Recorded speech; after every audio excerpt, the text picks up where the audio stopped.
But So did you see the pre-conference? no, I haven't. Hey there, I'm David. Welcome. Hi, Diane. Nice to meet you, Diane. It's a psychic fair, so you're right. Well, because every time I look at a hypnosis conference, everything I see in like the vendors area and pre-conference events has something to do with something other than hypnosis.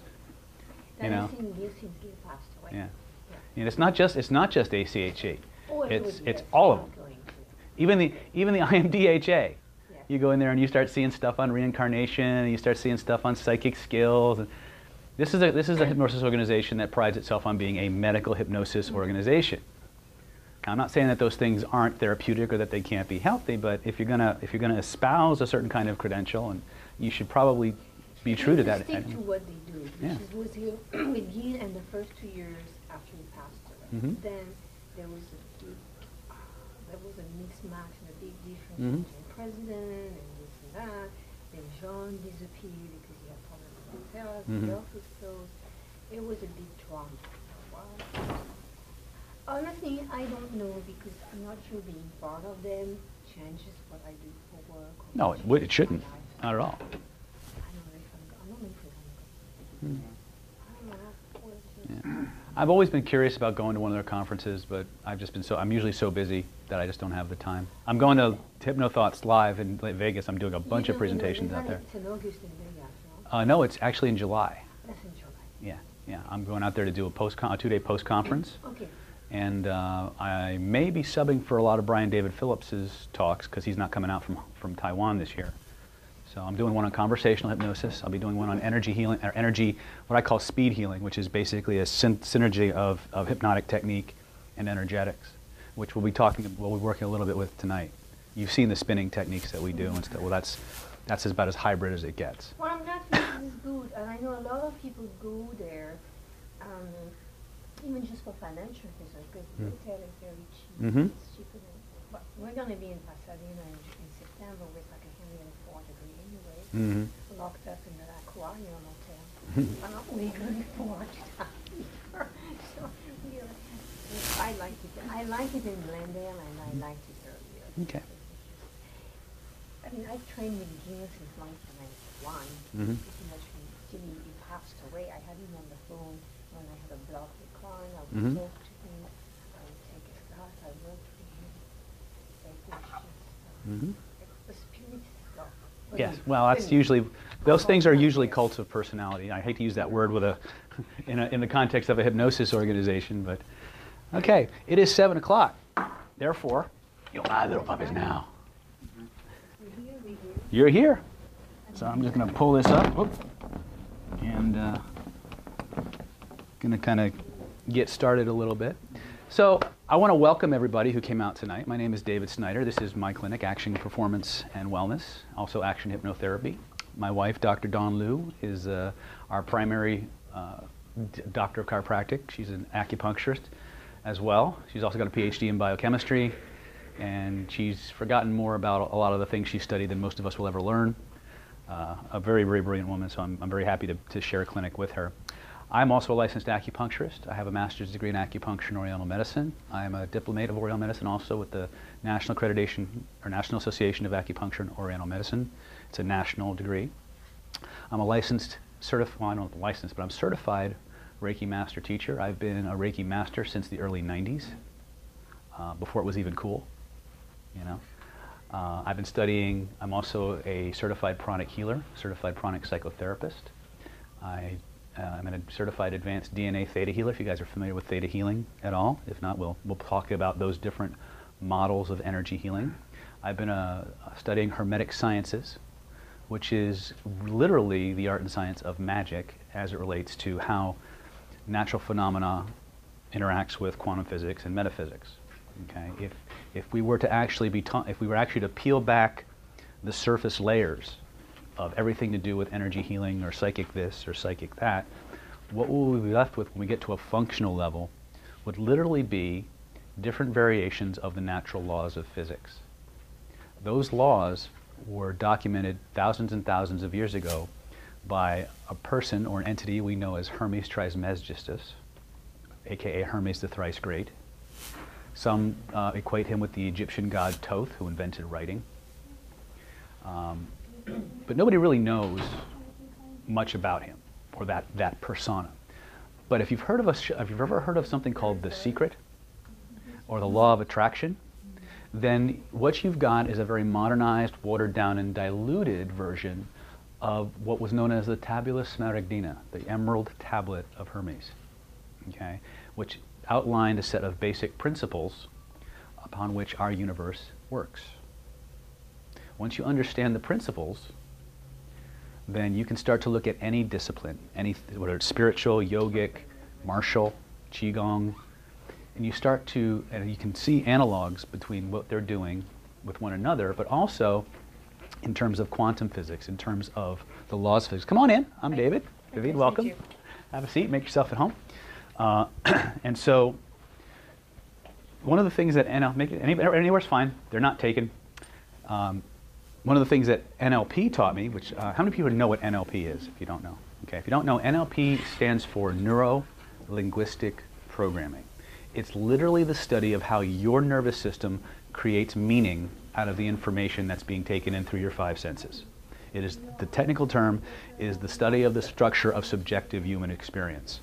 One of the benefits of learning about NLP is this process called modeling. Modeling is a process whereby we can literally deconstruct what somebody does to achieve a result or an effect and create a model of it, a formula of mental things that they do, physical things that they do, in the order and sequence that they do them, in order, and that allows us to replicate that effect faster than the person who originated it. It's one of the most powerful aspects of NLP, but it's also one of the most misunderstood. Hi, I'm David. Welcome. John. Come on in. Make yourself at home. Thank you. So I'm also a certified trainer and practitioner in neurolinguistic programming. I'm a certified hypnotherapist as well as hypnosis trainer.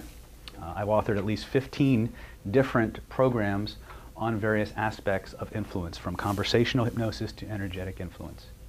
So tonight we're going to be delving into the study and the structure of psychic self-defense as well as energetics. We're going to show you where they all kind of meet and begin to give you a formula or a set of skill sets that you can begin to practice that will allow you, come on in, Paul, that will allow you to begin to make these things very practical, okay?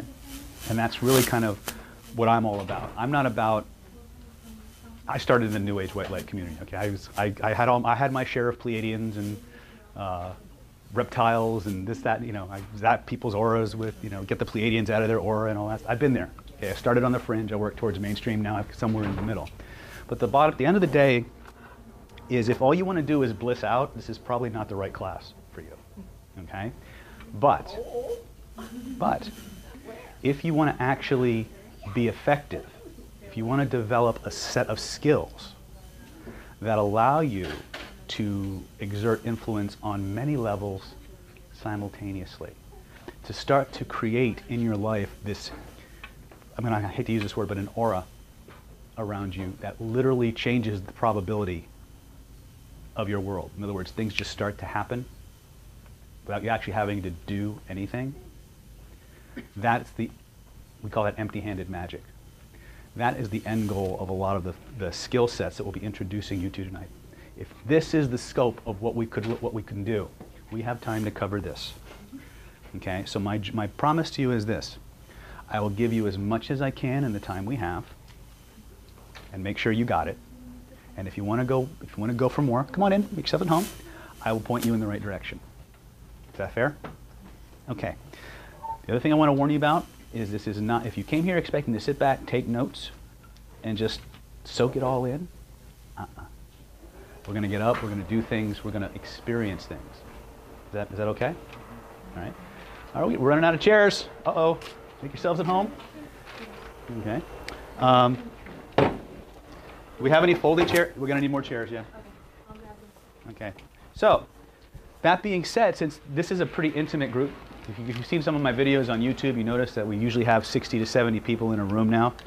So we gave a little bit of a departure. Energetics is a very, very emotional topic for me.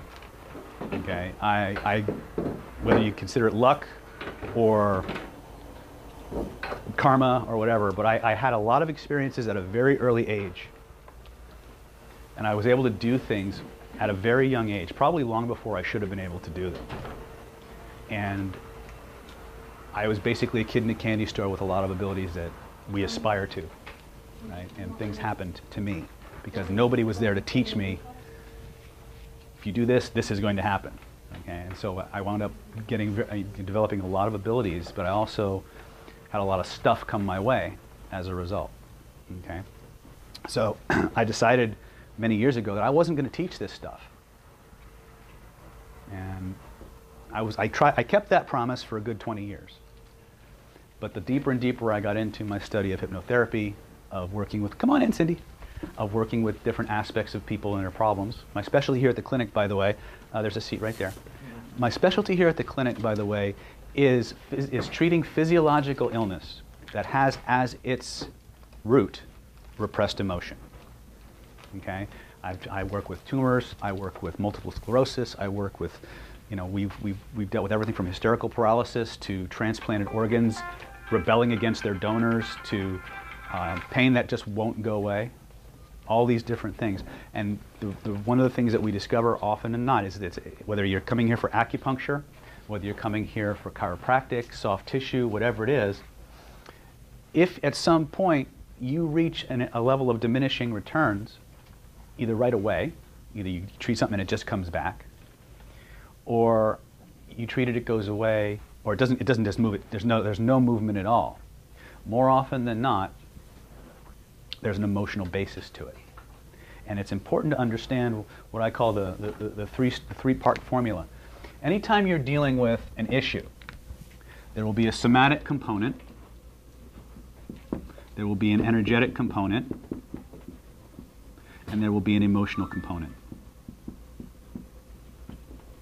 Now, you can think of these things kind of like a big circle with somatic, emotional, and energetic. And one feeds into the other.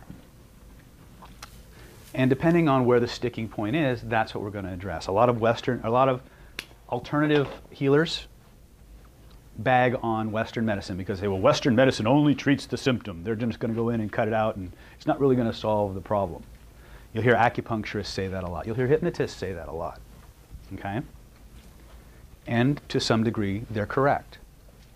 However, energetically, acupuncture, qigong, most yogic disciplines, with few exceptions, only treat the symptom as well.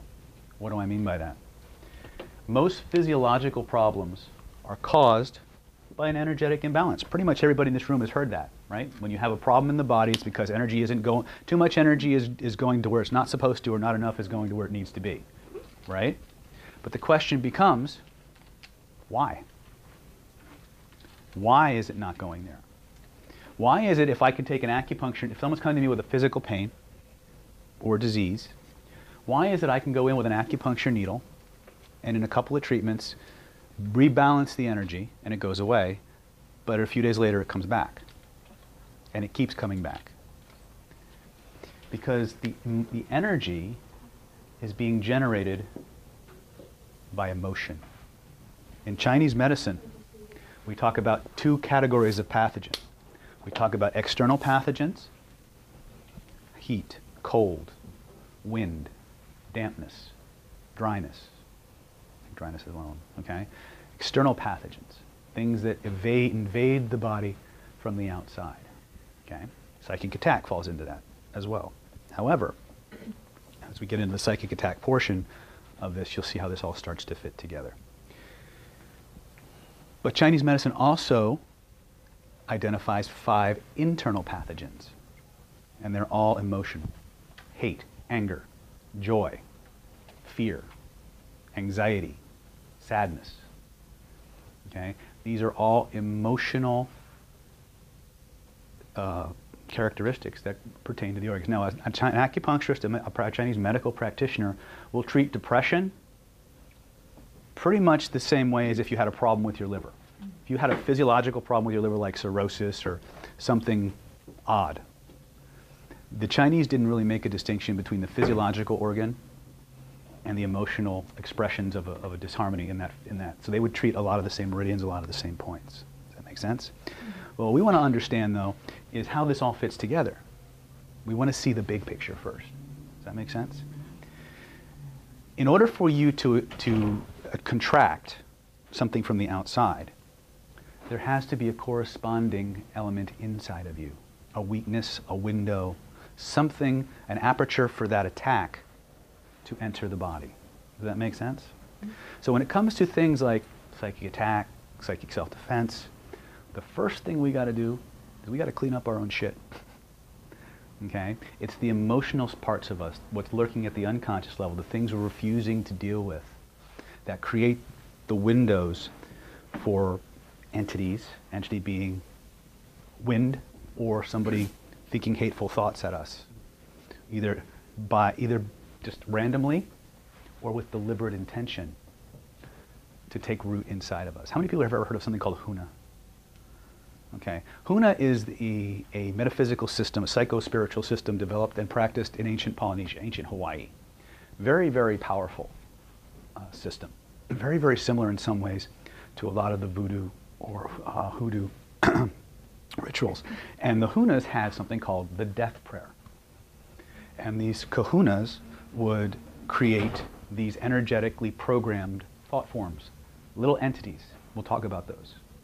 Because the scary part is Western science is actually starting to discover that these things actually exist. We'll talk about it, because the validation for that came from a piece of Western research that you wouldn't even begin to equate with metaphysics until you look at the characteristics of what they're describing instead of the name that they put to it. And that goes back to kind of what I was talking about with NLP. NLP taught us to look at the structure and the process of what's going on. And by looking at the structure, come on in, by looking at the structure and the process of what's happening, you start to see parallels. You start to see what's true and the same between everything from Wicca to Mikyo esoteric Buddhism to Taoism to Hermetic science to yoga. Come on in. Okay? All of these things, when you divorce them from the geographic region, from the time period in which they evolved, and the nomenclature connected, the terminology used by that particular discipline, and you look at them all from a structural perspective, the parallels emerge. This is what every single one of these systems, come on in, is doing. Okay? I think we got a few more chairs, but hopefully we may have to move out to the terrace very soon. Okay? So what I'm going to give you tonight is the world according to David. Some of what I say may correspond to things you've learned. Some of this stuff may make you want to run screaming for the exits. And if politically incorrect language offends you, you should probably leave now. Okay? Because I'm all about getting results, and I'm all about telling you like it is. Now that straight talk sometimes upsets people. Okay? Be that as it may. So, that being said, I want to go around. You notice on your chair there were two sets of index cards, or two index cards. One of those index cards is, because I'm giving each and every one here a very special gift tonight. Each and every one of you here is going to get a free 30-minute consultation with me just for hauling your cookies all the way out to Solana Beach and hanging out with me. Okay. All right? So here's how it works. I want you to just, when you can, sometime tonight, before you leave, write your name, address, telephone number, and a legible email. It's important to say that. On that card, and hand it to my wonderful office manager, Candy Lee Fogarty, or Tracy, who's out there manning the candy bar, no pun intended. And write down the best day for you to come in. And our girls will contact you to set up that free 30-minute consult. And you get to talk to me about anything you want for 30 minutes. Usually I charge about $350 an hour to work with patients. Up until very recently, I only worked off medical referral. Okay? I just recently started opening up what I do to the general public. That's where all the big meetups started coming from, like Cindy's come from, and Abe was actually Abe was coming to our meetups long before we became cool.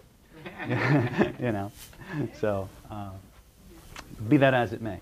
So what I want to do really quickly, the other index card is if you have any questions, anything specific that you want to ask or a question you want to get answered, write them down, and during one of the breaks, hand them to Candy or Tracy, and they'll make sure I get them, and then I will do my best to either answer them during their break, or if we wrap up and we have time, people want to hang out, I'll go through their questions.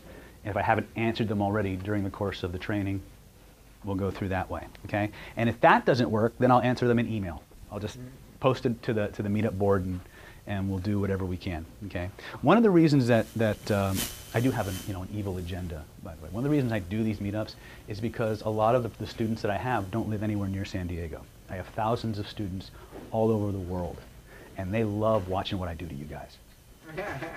They love the material that we put out because a lot of the stuff we put out for free is better than the stuff most people pay for. And I do that because I have a two-pronged mission in life. One is to end as much suffering as humanly possible, and the other is to show you what's possible for you and give you the tools to do it. That's what it's about, okay? So, that being said, I'm going to just go really quick, and I want you to tell me one or two things you want to take home tonight. If you could leave here with just those things, you would consider it time well spent. Starting with you, what's your name? Susan? Susan, what do you want to take home tonight? Everything. Everything! I'm sorry, I'm married.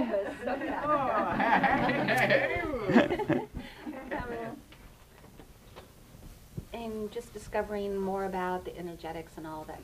I mean, I hear what you're saying, and it's very interesting. It's amazing. Cool. I've touched on some of the things, and I've had a lot of health issues. Mm-hmm. So I didn't really even think about the emotional component that was letting that in, and I want to end that. Okay. I'm like ready to. It's a great place to start. If you're going to embark on anything metaphysical, the first place you got to start is cleaning up your crap. Okay? Because it's the crap lurking below the threshold of the conscious mind that is going to filter what you can manifest. In my course, Hidden Laws of Attraction, I talk about every human being on the planet has two sets of beliefs. The beliefs they know about and the ones they don't. You know, in the law of attraction, you hear that the law of vibration says that you will attract into your life energies and events that are in harmony with your dominant thoughts. The problem is they don't tell you what your dominant thoughts really are. Your dominant thoughts are not the things you're consciously aware of. They're the messages and the filters below the threshold of conscious awareness that are filtering out what you pay attention to. And without sets of exercises and procedures, you won't find them.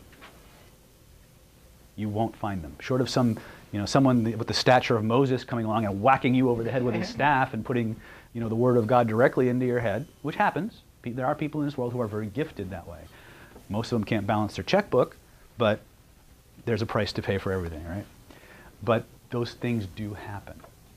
Our goal is to take people who are average but with tremendous potential and remove the filters from your perceptions.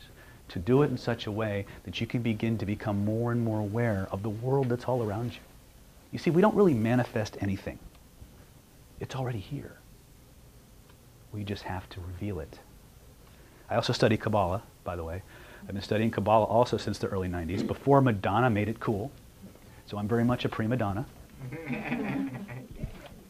Okay? But I was one of the few non-Jews that was allowed to participate in Kabbalistic rituals. I don't know why that is, but at the time, you went to the Kabbalah Center in Boca Raton, Florida, not here.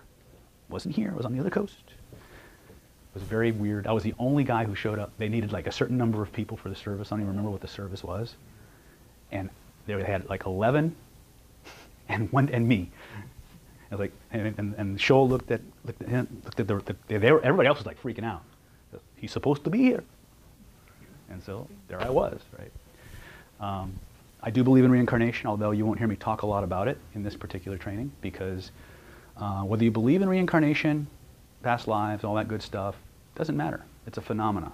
Okay, whether you believe it happens spiritually, genetically. I have literal proof of genetic memory, by the way. I told you about the transplant patients I had that I worked with. She came to me because, you might even remember the lady, the transplant lady. I do remember. She was a type 1 diabetic, and she had a bunch of organs shut down, and she was in line for transplants. And so she was lucky. She actually got a donor, and they went in and they transplanted the organs. And then a couple weeks after she got out of the hospital, her behaviors started to change. She started to crave pizza and beer and hot dogs. And this woman was a total health nut. Obviously, when you're diabetic and you're that far gone, you've got to be a health nut. But she couldn't. She just had these uncontrollable cravings. Turns out, when we regressed her, and we started doing a little bit of what we call chair therapy or parts therapy, she was actually the memory, the cellular memory from the donor, was actually imprinting itself into her system, and she was actually having these cravings coming from the organs. So we actually got that all kind of balanced out, and she's been fine ever since, as far as we know, right? So when we talk about these strange, I've had demons come at me, okay? Whether you believe in demons or not, okay?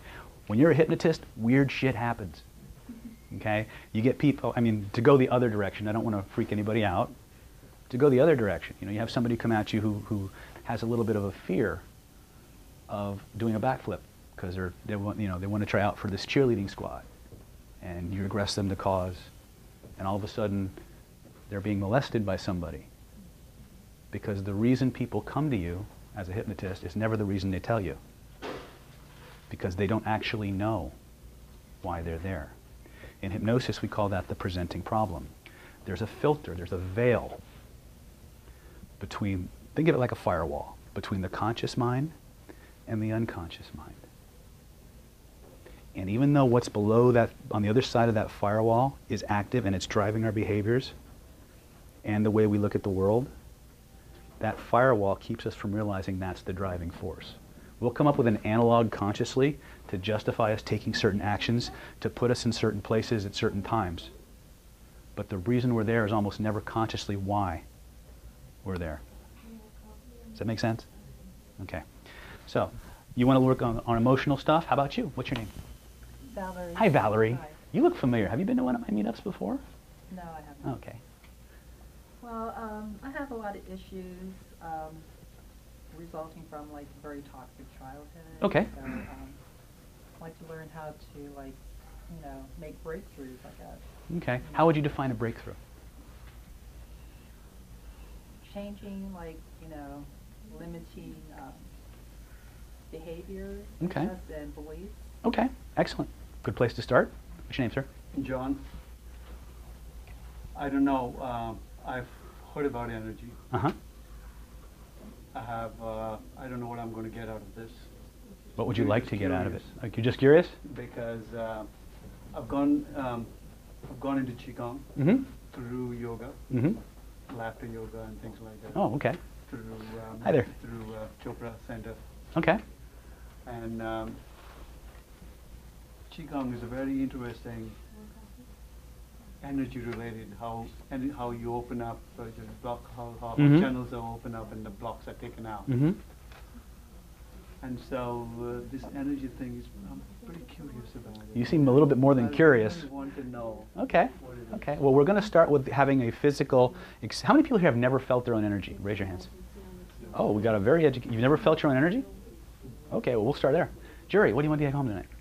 I'm really interested in the energy healing and emotional aspect. Okay. Very good. Very good. How about you? What's your name? Sonia. Hi, Sonia. Hi. I would like to know more about having things in my, like, what I have in my matrix, like how Holly was telling me about, like. Oh, you're one of you hers. have things right before you and you can't get over Okay. it, and getting it. Okay. So I can do what I need to do. Okay. What is it you Yeah. need to do? Well, I have lots of Lots of- dreams. lots of and dreams? Ideas. And Okay. I'm really creative, but I have blocks. Okay. As a lot of artists. All right. I see where this is going. Vivian, talk to me, baby. Sort of the same thing, yeah. Yeah? Just an awareness of this is different about protection of yourself Okay. on an energetic level. Yeah. Most people, when you start talking about psychic self-defense, the first thing the teacher says is surround yourself with a sphere of white light. It ain't going to work. It isn't going to work. I'm sorry. Okay? Mine's kind of combined. I kind of agree with you down there about the toxic childhood. Mhm. Because sister likes Most to of us do. attack me. So Yeah. when I saw that, I'm like, Yeah. hey, maybe I got some tools I could get. Oh, we're going to to give you. We're going to protect give you a myself. ton of tools tonight. But when I give my driving finger to that whole white light thing, I want you to understand that I'm not poo-pooing it. It's just that it doesn't work. It only works for as long as you concentrate on it, and then it goes away. Okay? And if somebody's really serious about attacking you psychically, they got a million different ways to do it. And until you understand that, you don't know what kind of a defense to mount.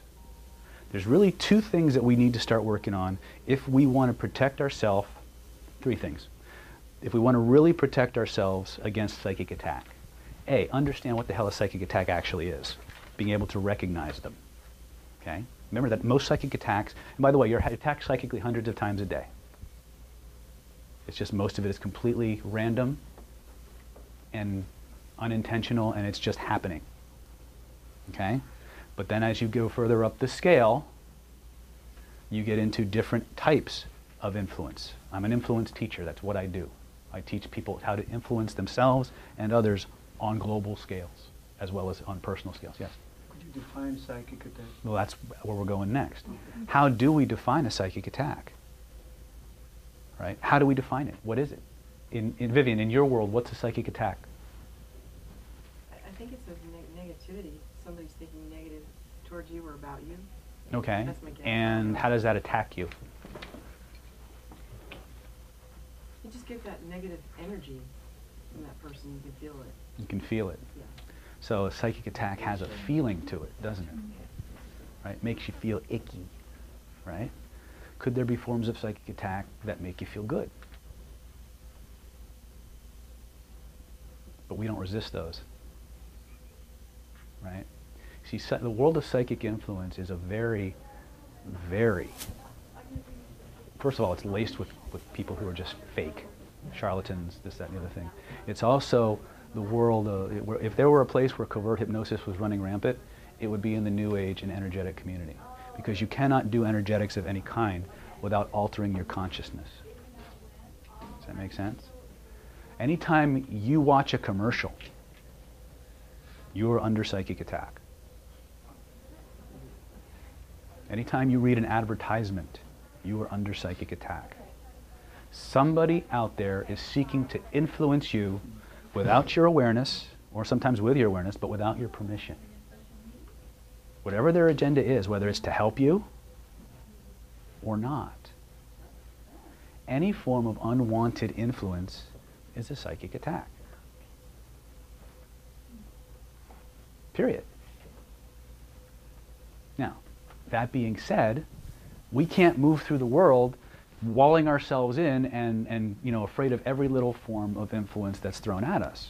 We need to start to create levels of discernment, levels of awareness, so that we can, levels of awareness about ourselves and about the environment, so that we can begin to choose whose influence we allow and whose we don't. Does that make sense? Okay. How many people here have ever done something they didn't want to do? Congratulations. You just threw one big myth out of the water. People say hypnotists can't make people do things they don't want to do. How many of you just admitted to doing something you didn't want to do? Were you asleep? No. You were wide awake, right? Okay, that was with your critical factor, the self-defense mechanisms that you know and understand fully in place. And yet, people out there made you do things you didn't want to do. Right? Now, I'm not saying hypnotists are bad. Matter of fact, we're probably the good Jedi in a world full of Darth Vaders. I gave up being Darth Snyder, by the way. So we train good Jedi here. But the bottom line is we have to decide. We have to become more and more self-aware. We have to engage in more and more awareness of our thoughts, our feelings. When we get into situations where we're starting to feel a change in our bodies and we don't know why. When we don't know why, that's when we have to start having little alarms go off and say, okay, I'm feeling a change here, what's behind it? Does that make sense? The only way to do that is to go inside and begin to clean up your stuff.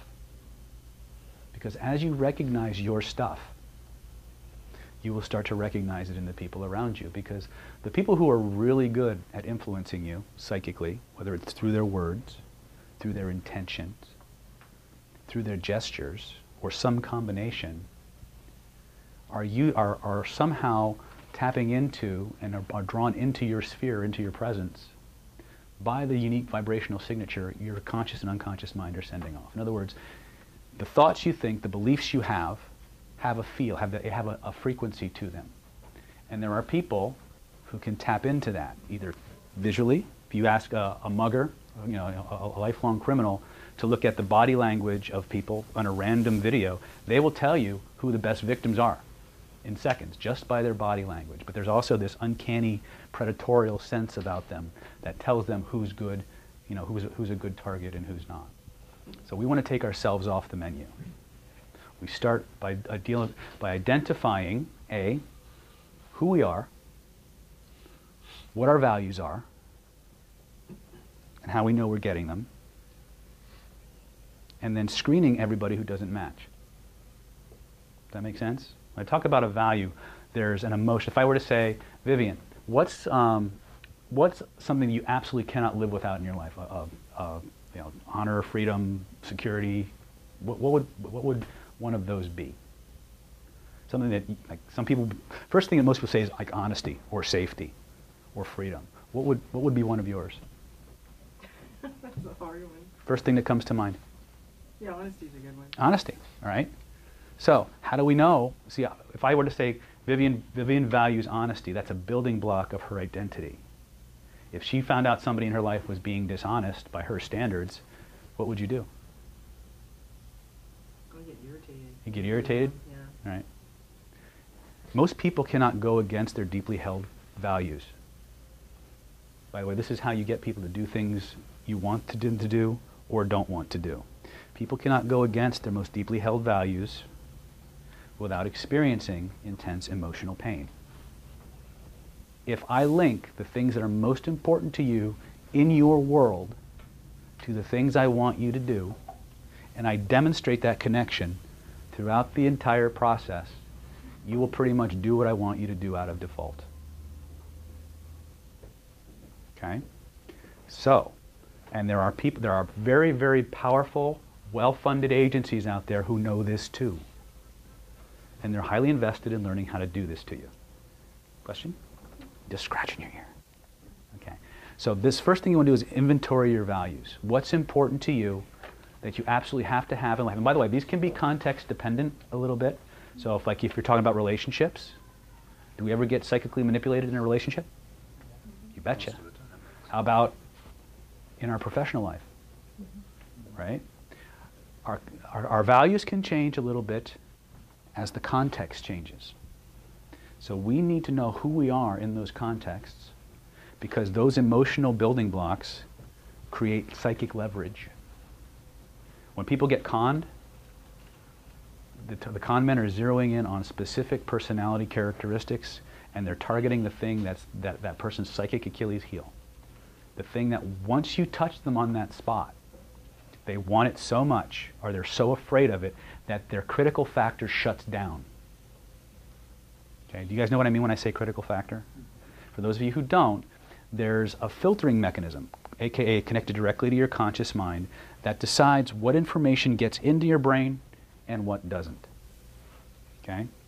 In hypnosis and most forms of trance work, we take that factor, that filtering mechanism, and we send it out for pizza. Because what it basically does,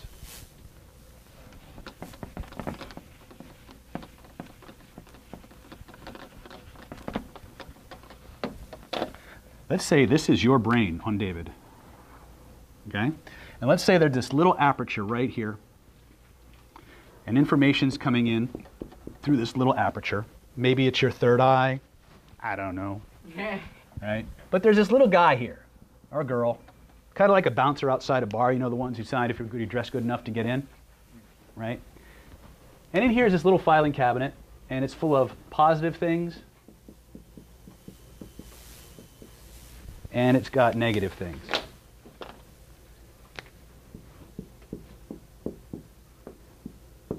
Okay? Now, the first thing that happens is a message comes from the outside world. It's usually conveyed consciously through one of your five senses.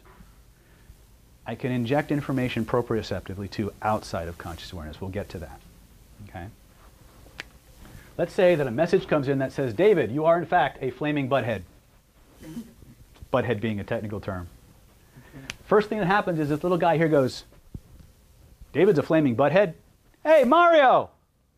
Has David ever been a flaming butthead? Mario goes, let me check. And he goes back and he goes through the filing cabinet and he looks for every possible every situation, circumstance, or event where I was in fact a flaming butthead. And he looks for something that matches. If he says, yes, David has in fact been a flaming butthead, guy at the gate goes, go on in. And I get another notch. If, however, a positive message comes in, it says, David is the next Messiah. Little guy goes, hey, Mario, is David the next Messiah? I don't know, let me check. He goes back. He flips through his little filing cabinet and finds no evidence that David is the Messiah. Nah, he's full of shit. You're full of shit. That message gets kicked out. Nothing gets logged in. My reality stays the same. That, in a nutshell, is how your conscious mind works. It's just a filter. What we do in hypnosis, and it has a direct correlation to what we do energetically. Everything we do hypnotically has an energetic component. Understand that? You cannot, yes, sir? How do we put information in the filing cabinet? I'm glad you asked. When we start to do trance work, when we start to practice altered states of consciousness, there's many ways to do it. Hypnosis being the most direct in terms of creating powerful positive change rapidly. Don't confuse hypnosis with meditation. In meditation, we're being receptive as a rule. We are receiving something. Hypnosis can be receptive, but it's more directed. It's very targeted. It's very do this, do that, we're done. Make this happen kind of a stuff. So it has a manifestation aspect to it. But the receptive part of it is really, if it's in terms of heterohypnosis where someone's guiding you through the process, that receptivity is being directed towards the hypnotist, the person guiding you through the trance process. If it's meditative, it's towards a higher entity or power. Does that make sense? Which brings us to the second thing you absolutely need if you want to be consistently more immune to psychic attack. You need a closer connection to source. You need to be in resonance with a vibration that is dramatically higher than what's being thrown at you, and maintain it. If you can do that, then most forms of lower psychic attack will not work. Okay? Because your state, your frequency, that energy can't survive there because there's not enough amplitude. We'll talk about frequency versus amplitude. Okay? This is where they get you, by the way, the amplitude side. So we're going to take away, in hypnosis, we're going to send the doorman out for pizza. We're going to say, hey, here's $5. Go grab a slice. I'll be here when you get back. Hey, Mario, put this in the file. Right? So what do? We go in and we say, Mario, this shit's misfiled, bro. This is supposed to be a good guy. This is supposed to be a good guy. These are all good. Here's $20. I was never here. Half hour later, 20 minutes later, the bouncer comes back. Guy walks up and goes, message comes in. David is in fact the next Messiah. Let me check. Is David the next Messiah? I'll go look. Oh shit. Let his ass in! Right? That, in a nutshell, is what we do in hypnosis. We either remove the negatives, or we find the way for the conscious mind to process the experience so it can learn what it needs to learn and let the emotional component go. Because that is actually the job of the conscious mind. The conscious mind is designed to revisit these events, to sort out, analyze, and take the lessons from that experience and let the rest go. Unfortunately, nobody told the conscious mind that. Okay? How many people here have ever seen like movies with bachelors in them? Right? You never seen that? All right. Everybody ever notice that a bachelor's pad is a little dirty? It's a little cluttered? A little, right? But what happens the night of a hot date that's coming over? All of a sudden, everything that's on the floor, under the table, it's in the closet. It's under the bed. It's under a cushion somewhere, right? And then we forget about it. We go on with our life. And 3 weeks later, we go to get something out of the closet and get hit with an avalanche.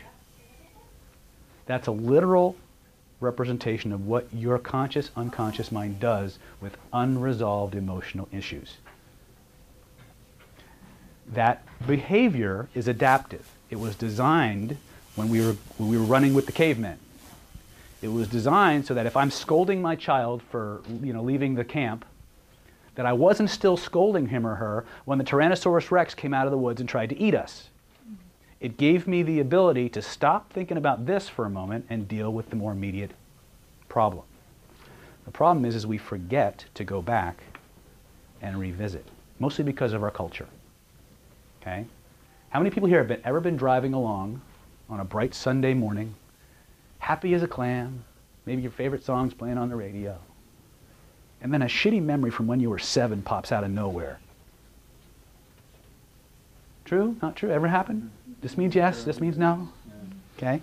By the way, this means I know the answer, this means I don't, this means, oh shit, don't call on me.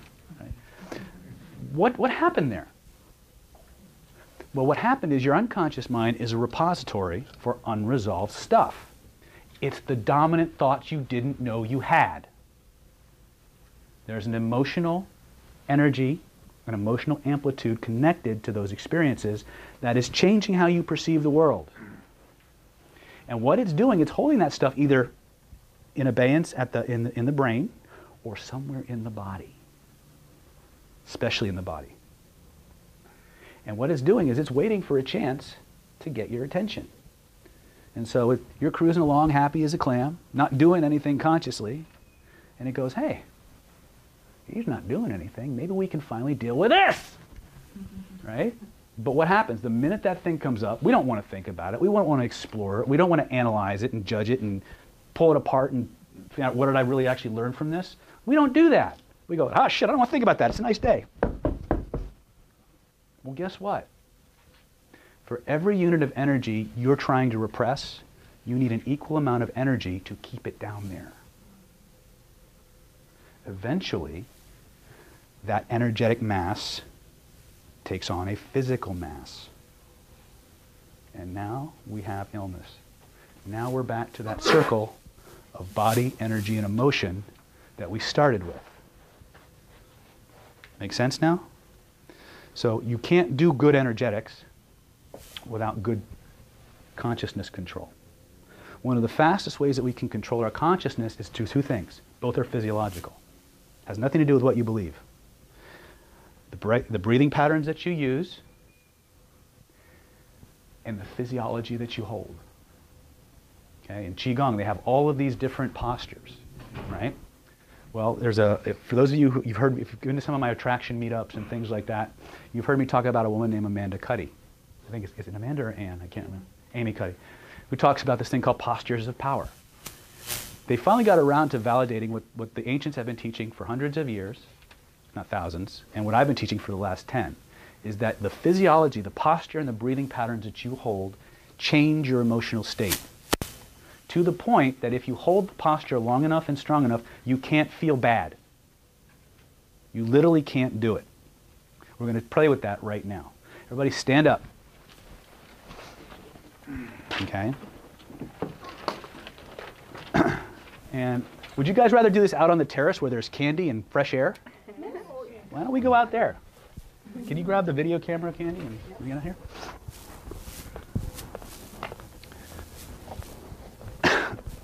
By the way, there's lots of free coffee, candy, help yourselves. All right, so now, everybody just grab some spots real quick. We're going to go through this once or twice, then we're going to go back in, just to give you guys a little fresh air, a little pick-me-up. But I want you to understand, energetically, there's an axiom I want you to tattoo on the insides of your eyelids, put it next to your bed. The Hermetics called this the law of analogy, which basically means that which is above mirrors that which is below.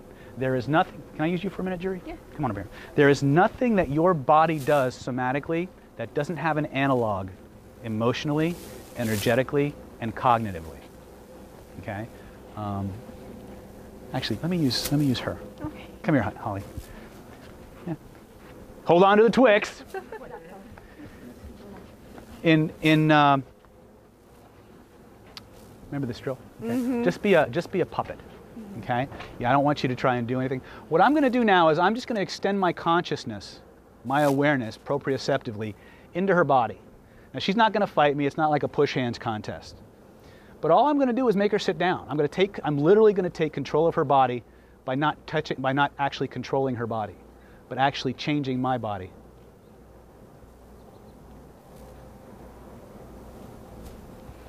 Oh. Yeah. Okay. How do I do this? Because you have this thing called a fascial body, or a membrane that keeps all of your organs and your nerves and all that stuff kind of in place. Well, that's where all the acupuncture meridians run too. Any place that I can send my awareness, I own. As long, and again, if I try to move Holly, I get a different effect, right? But if I connect with Holly, if I create a vibrational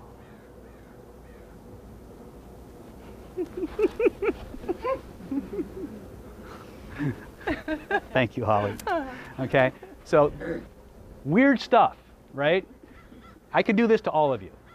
I just chose Holly because she's had it done to her before, and she's kind of cute. So, not that you're not. But you're next. Okay, fine. You didn't. I'm not cute enough to make fall. No. So we're going to get into stuff like this eventually. But first, we want to start with. Nothing happens until you learn to control your consciousness, until you learn to control your psycho-emotional state. The fastest way to do that is with your body, not your mind. You have to know to do it. You have to have enough awareness to take on a certain posture, a certain physiology, and maintain it long enough for the state to change. So we're going to start off with practicing feeling good for no frickin' reason. Would that be okay? All right. So here's what's going to happen. I want everybody to close their eyes. I want you to remember a time in your life when you saw something you wanted, you decided you were going to go for it, you made a plan, you put the plan into action, and you won big time. You won. You took the brass ring. I want you to stand the way you were standing. I want you to feel the way you were feeling. Notice where in your body that feeling starts. I want you to breathe the way you were breathing.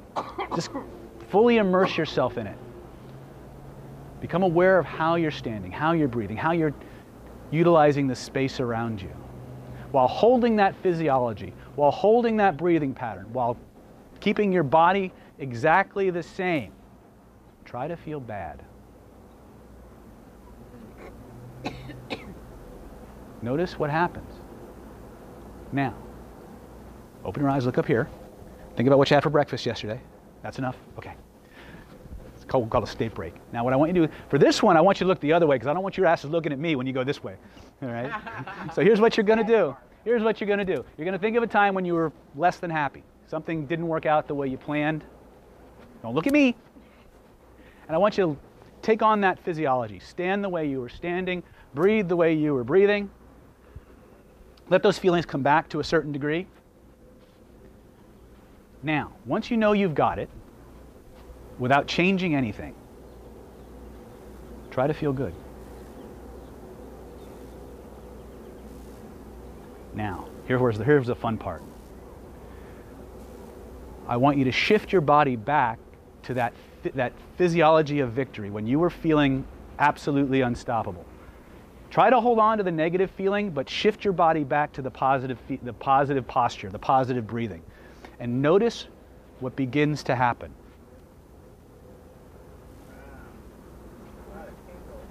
Oh, tingles, huh? Your tingly parts tingle? Right? Bring that physiology of absolute victory and success back and try to feel bad. Notice your state inevitably follows your physiology. Okay? When you know you've got it, double the feeling. And then double it again. Turn around, look over here. Okay. What'd you discover? Well, when you're feeling good, it's not possible to get the negative. As in, negative diminishes as much as possible because the good feeling gets better and better. When you shifted your physiology, Paul, what happened when you shifted your physiology? My mood changed. Your mood changed, right?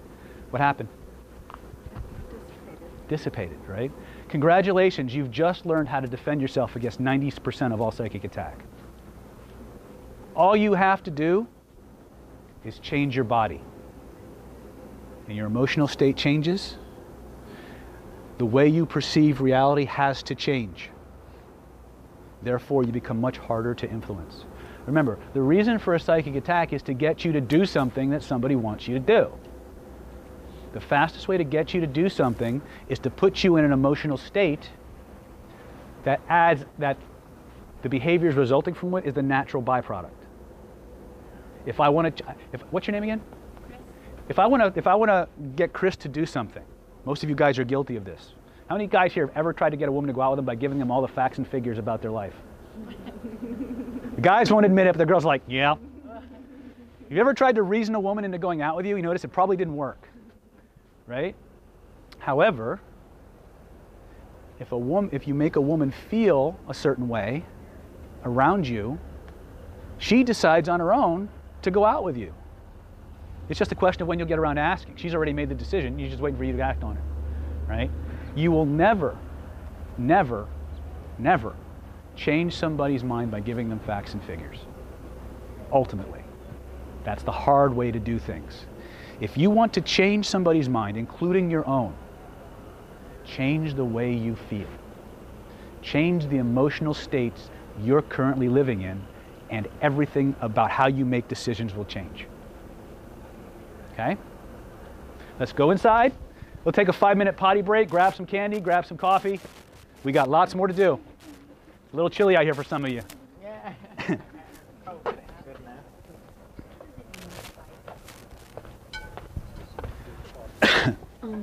Mom brought the other telephone. Oh, cool. All right. And she bought this for you. Oh, thank you. Set that up, and then we'll switch it during another break.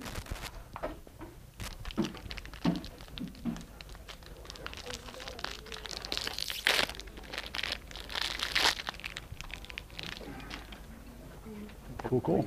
Go grab my coat. Please do. Right down here.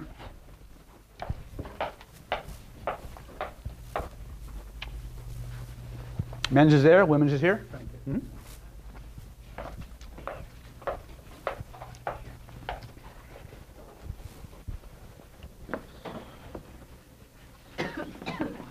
This is great, thank you. You're very welcome. We're just getting started. We're just getting started.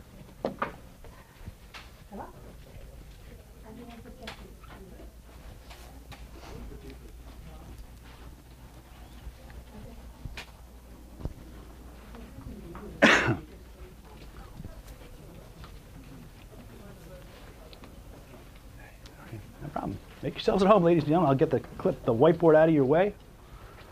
And what we'll do is we'll start spreading out this way when we start doing our drills and stuff so people have some room.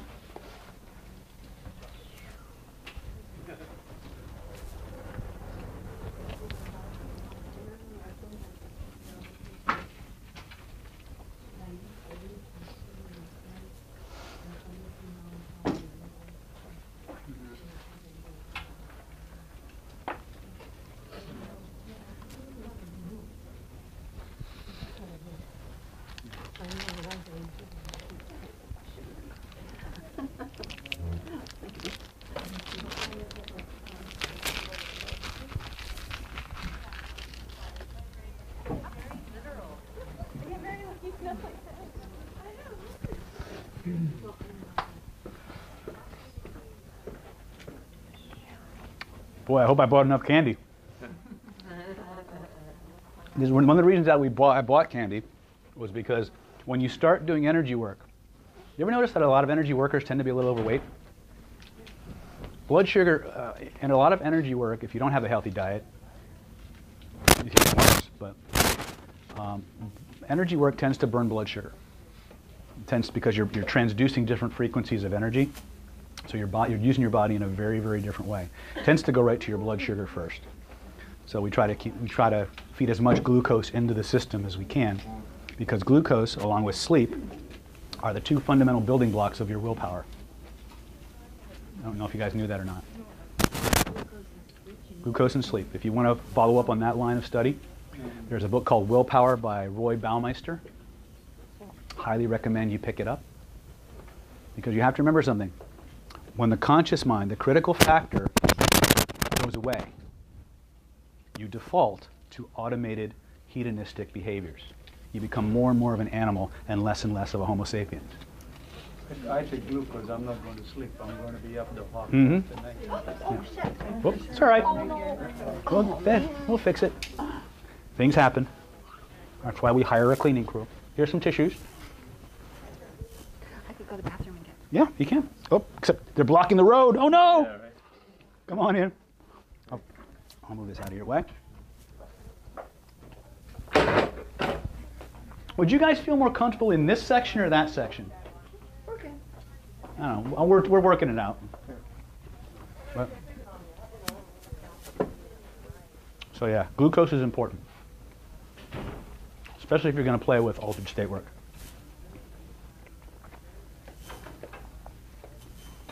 Okay. How we doing, girls?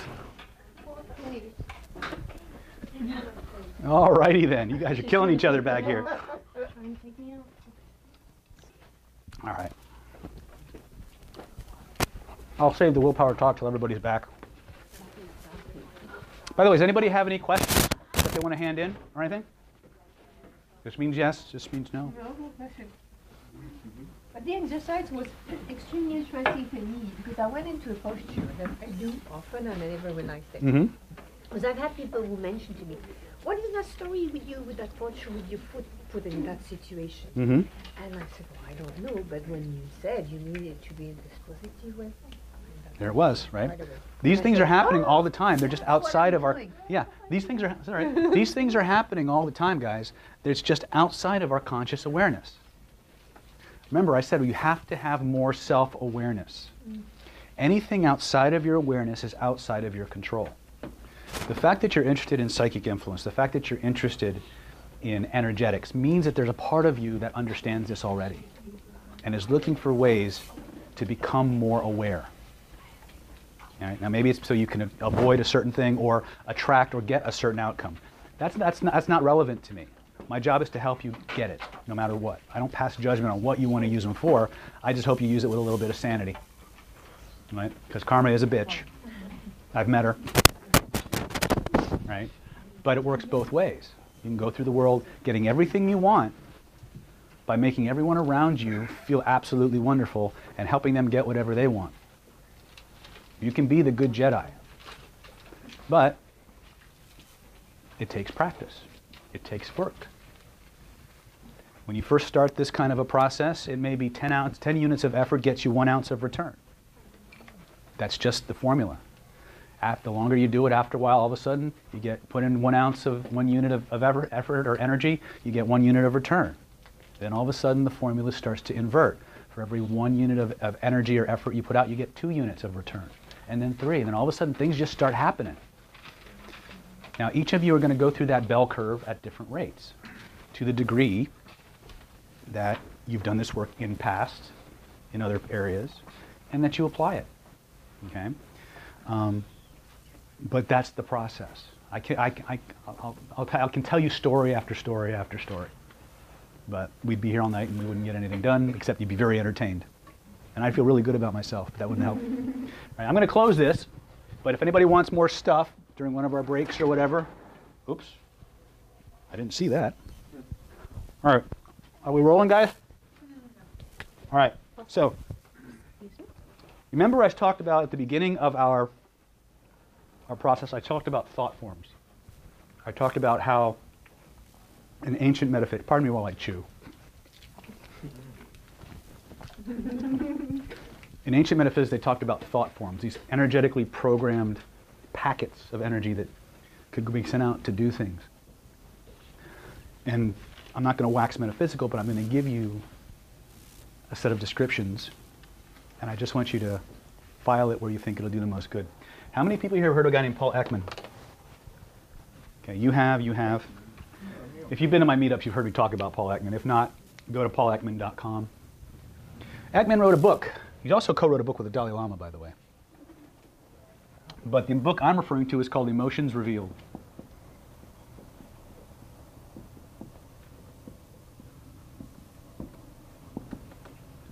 In that book, Ekman coins a phrase for a process he calls the emotional refractory period.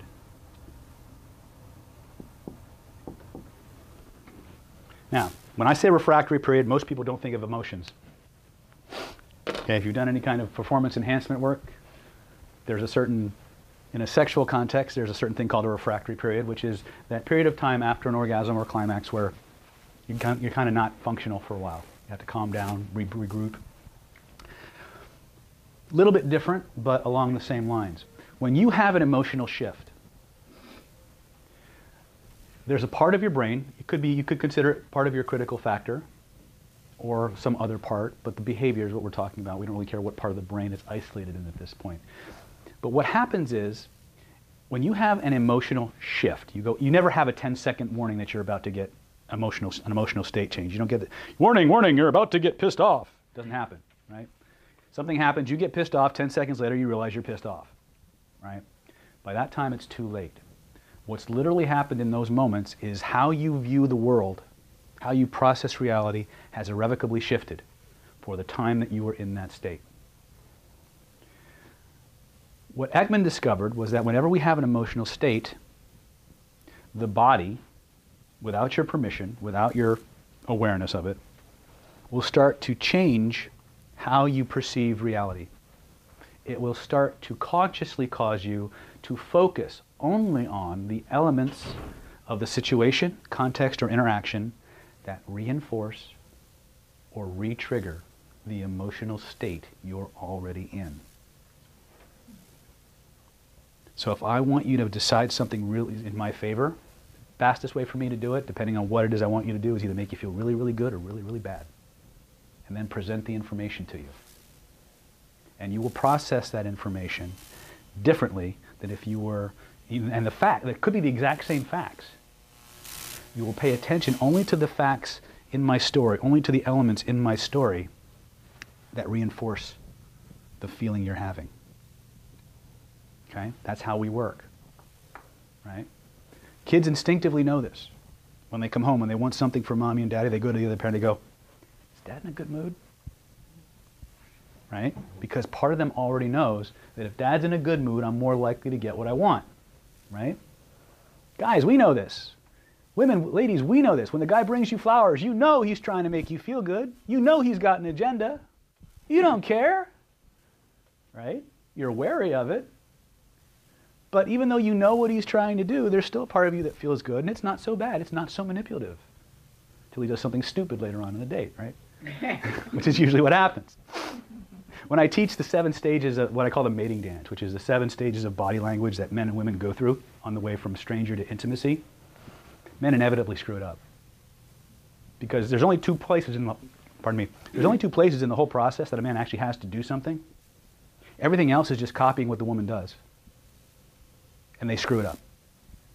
They screw it up every time. They always go for the kiss too soon. And they blow themselves right out of the water. That's a different meetup, we'll talk about it. But because we get excited, we have perceptual filters going on. Okay? But getting back to this emotional refractory period, literally every emotional state that you experience is like a little life form that seeks to live in your body as long as it can. How many people have ever bought a car?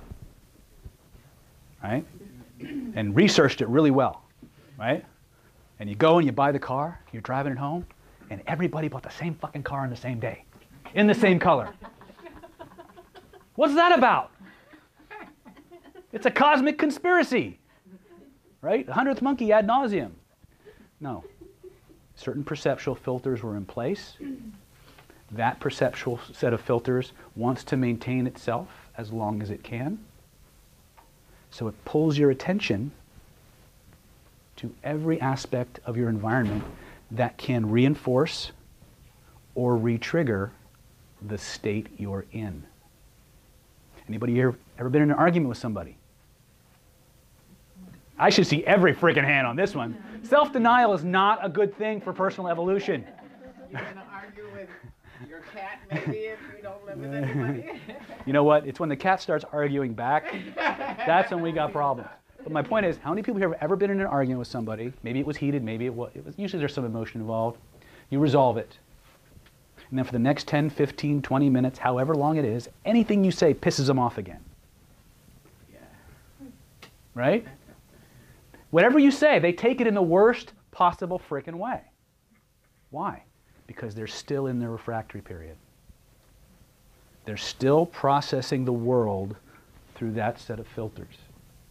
You could say the nicest thing right then and it wouldn't even be heard. You're mocking me, aren't you? Right? Yeah. This is the reality. This is the dynamic of what's going on. Okay? Yes? How do you know you're out of the refractory period? You don't. And so other people don't know, and then you don't know, and The fastest way to shorten it, change your physiology. It will wear off eventually. But God knows what collateral damage will happen in the meantime. Okay?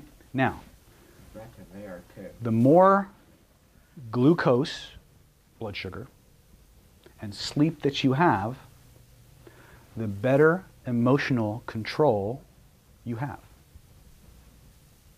Okay? These are the building blocks of the average human being's willpower.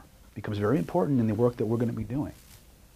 Okay? Because there are types of influence that are specifically designed to weaken a person's willpower, to take energy away from the centers that give you the ability to analyze and rationalize and judge.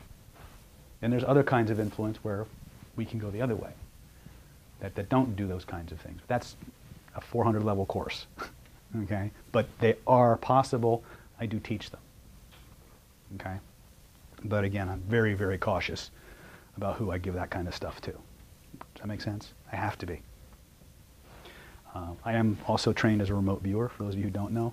I was trained in the Defense Department protocols many, many years ago. I taught remote viewing and remote influence for a number of years. I don't do it that much anymore, although the universe is forcing me out of retirement. So here I am talking about all this weird stuff, right?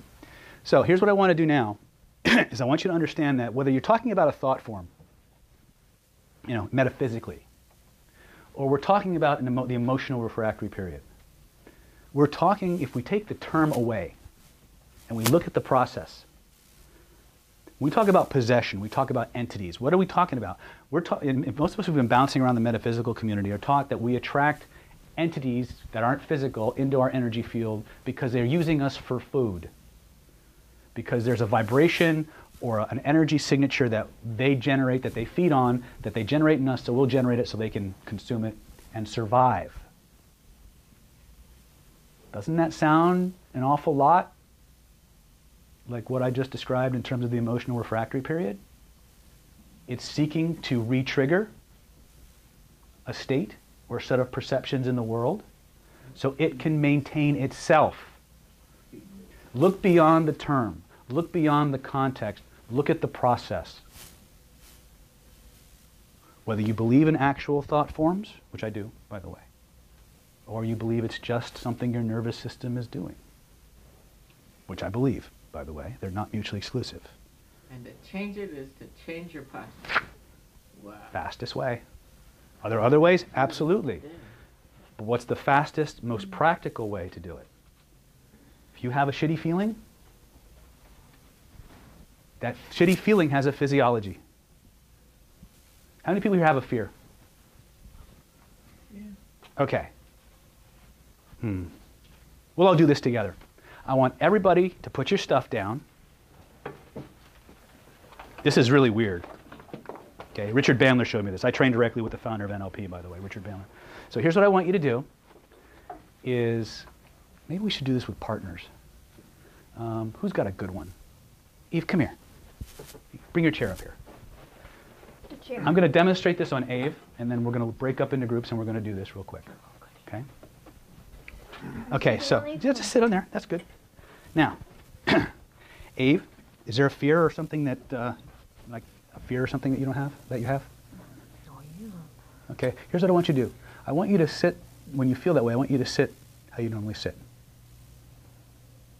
Well, I'm feeling the fear now. Okay, good. That's fine. Okay. And just let the fear come in. Good. Okay, good.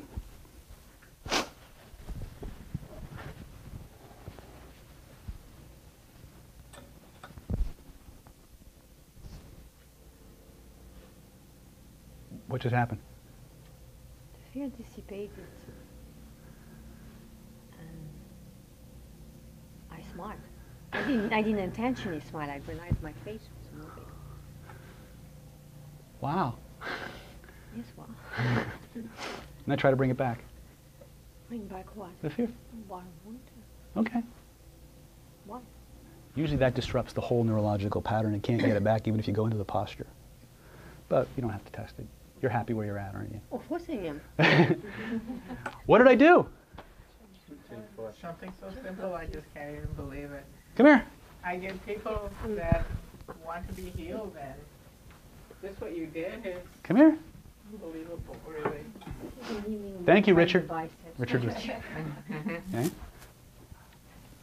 Okay. Mine is a little different. All right. That doesn't matter. Okay. Okay. So you got something you don't like? Yeah. Okay. Just bring it up. Okay. Okay. Good. Excellent. Ooh, you do it good.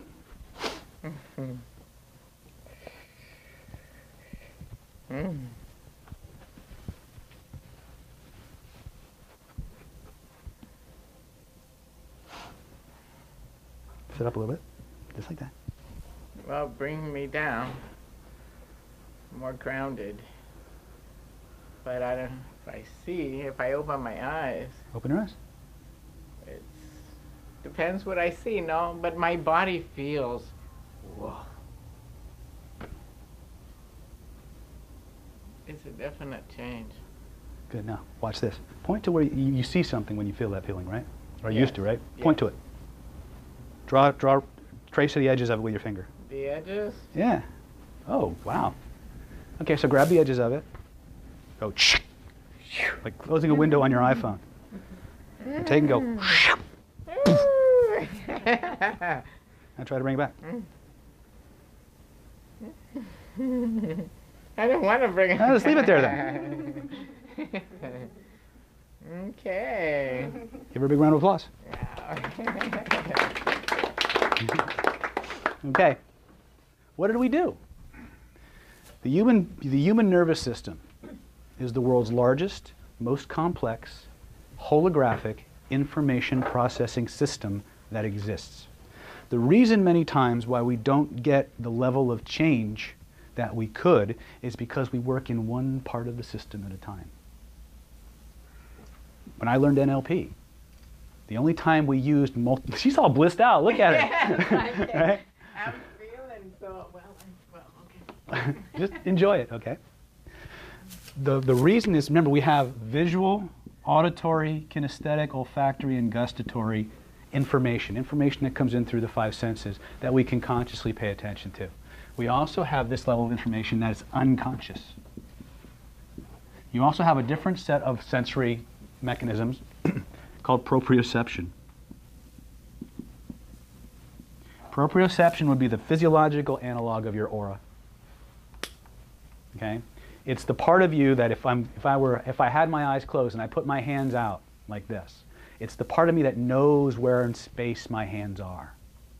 If I reach into my pocket and I feel something, it's the part of me that knows what I'm feeling in my pocket without me having to look.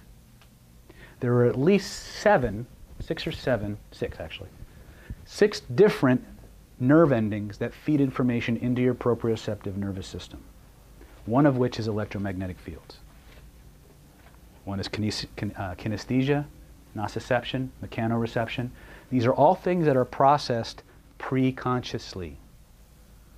Before you ever become aware of anything, your nervous system has already been doing all kinds of stuff to it. Okay? The analog would be your auric field, be that as it may. When we work with the visual, auditory, kinesthetic, and olfactory systems, we're working with one part of a much larger, comprehensive network of information.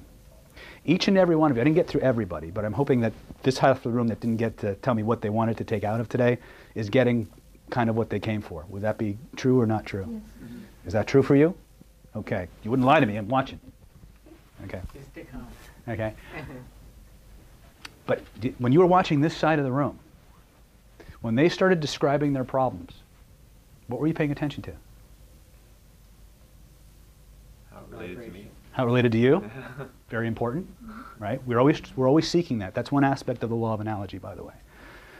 How many people were listening to their story? Raise your hands. How many of you were paying attention to the tonalities they were using? How many people you were actually paying attention to where they were gesturing? Or how? You see, remember Mario and the filing cabinet? Well, Mario's filing cabinet isn't just the memory that we understand it. When they start describing their baggage or their problems or their things that are blocking them, and they start doing things like this, and you see how the hands are moving, they're giving you a literal representation of the structure, the energetic structure of that problem. They're telling you the direction it's moving and where in their field it's located. We call that, in the world according to David, we call that the grid.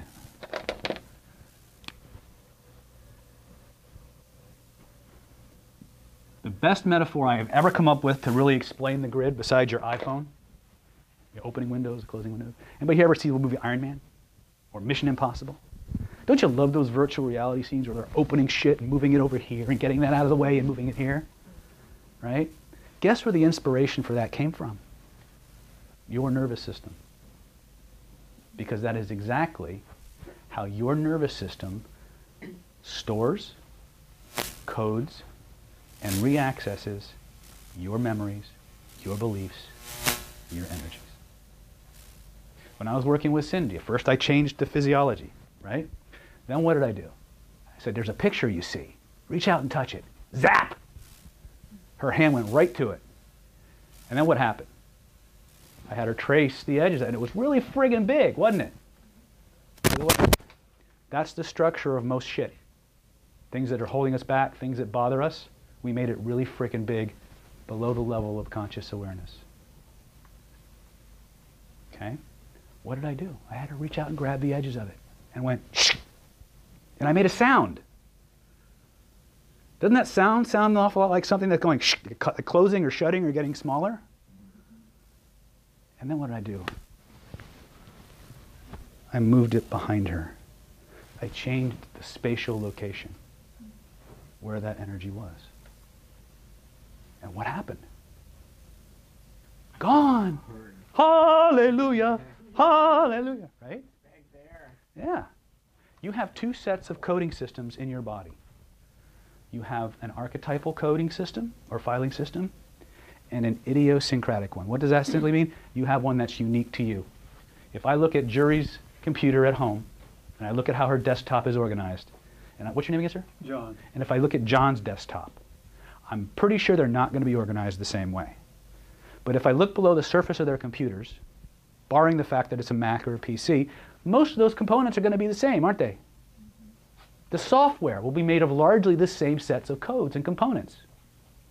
But the way they use them, the way they've chosen to organize things, is different. But even then, if I go to the very root level program, the operating systems that run both of their computers, there are certain things that are identical, right?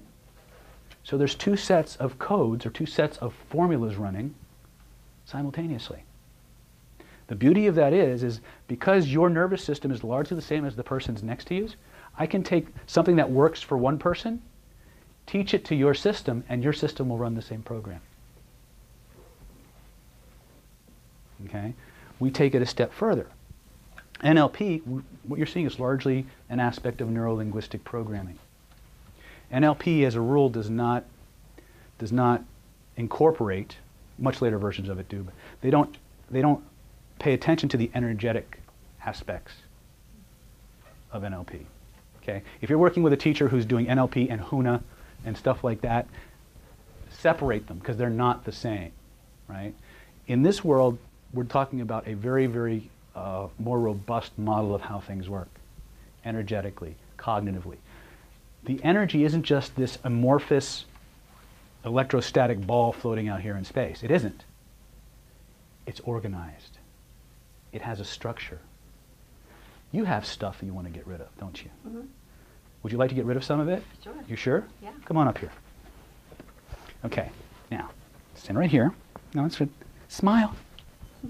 Okay, so here's the thing. Now, pick something on a shittiness scale, 10 being the worst possible thing, 0 being like a fart in the breeze or an elevator, just gone with the wind. Pick something somewhere in the middle. An incident or? It doesn't matter. Okay. Okay, now close. Now, here's what I want you to do. I want you to point to where you feel it in your body. Physically point to it. Excellent. Now, close your eyes. Look at that energy with your inner eyes. I want you to notice something. There's a color associated with that sensation. What's the color, first impression? Red. Good. Reach in with both of your hands. Physically grab all that red energy. Take it out and hold it in your hands in front of you. Make sure you get all of it, because sometimes that shit hides. There you go. Just pull it all out. When you got it all out, hold it in your hands. Yeah, sometimes it's sticky. Keep going. Here you go. There you go. Good. Hold it in your hands.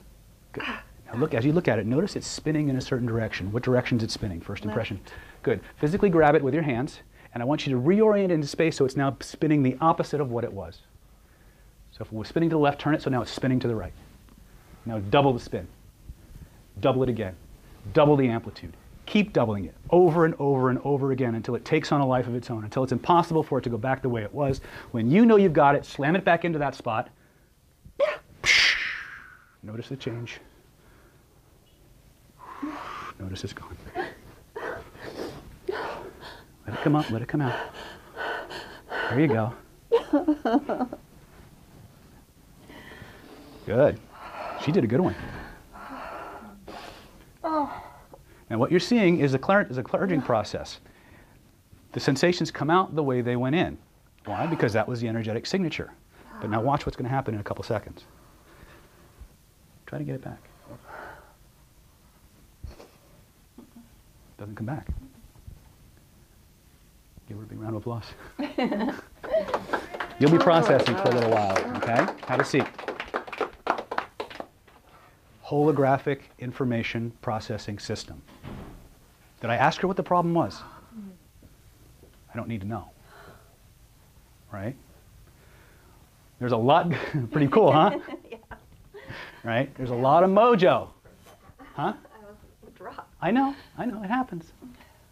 Your system's rebooting itself. It's okay. Just let it happen. Okay? So there's layer upon layer upon layer.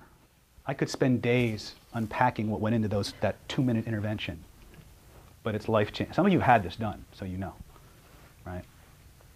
There's a structure to the experience. There's an address in the body where it's stored.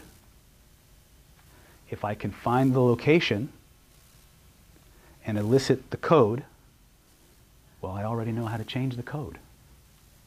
Once I change the code with maximum neurological absorption, cognitively, emotionally, somatically, energetically, you get quantum change. This is when I was alluding to how NLP only works in one modality at a time. If I'm going to do like a swish pattern, which is where we take the picture and we move it, we just keep moving it until it's impossible, until we can't get the old feeling back. Or where we, if I'm doing something kinesthetically, or a sound, playing with a sound in my head, I may notice where that sound comes from. And I can, we'll just do this real quick. Everybody here, put your feet on the floor. So what we're doing now is understand that we're going to work, ultimately we're going to work towards doing all of this stuff simultaneously, but we have to learn it individually so we understand that each component is important and can get changed, but when you gestalt it, when you put it all together, pretty good now, huh? Yeah. Look how blissed out she's getting. I know. So everybody has had someone in their past say some shit to them that they didn't like, right? So close your eyes. I want you to hear that person talking to you. Turn up the volume. Pay attention to the tonality. And here's what I want you to do. First thing I want you to do is I want you to take that voice, notice where it's coming from. It's coming from the left, the right, from the top, from the bottom. Move it to the diametrically opposite place in your body. And notice what happens to the voice. So if you're hearing it on the right, move it to the left. Listen to it and notice what's happened. Wow, that's freaking weird. Right? Now, if that didn't work, or you didn't get a real strong degree of change, now I want you to do is I want you to turn it into Donald Duck's voice. You know when Donald Duck gets pissed off and he freaks out and he goes... And notice how it's impossible to take that voice seriously anymore. In fact, the more it spazzes out in that Donald Ducky way, the more ludicrous it becomes.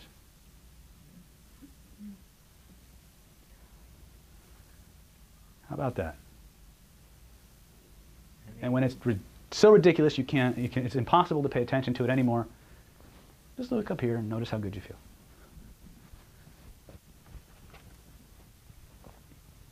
Pretty cool, huh? All right. So we just played with one modality, the auditory modality. Every voice that we carry around inside of us was at one time outside of us. Those voices come from the people of authority in our lives that we have identified with. People who, because of their position, the context, and the environment, became very, very important to us, usually before the age of 5. Okay? When we have no critical factor, where the boundaries between self and other don't exist. When I was playing with Holly out on the deck, what I literally did is, when I tried to move Holly, she didn't go anywhere. But once I systematically removed the barriers between Holly and me, there was no David, there was no Holly, there was only Dolly. Right? And when I did, she did. I could feel it before you started. Yeah. Well, you're becoming more sensitized to it, but yeah, you will. It's like, whoa, wait.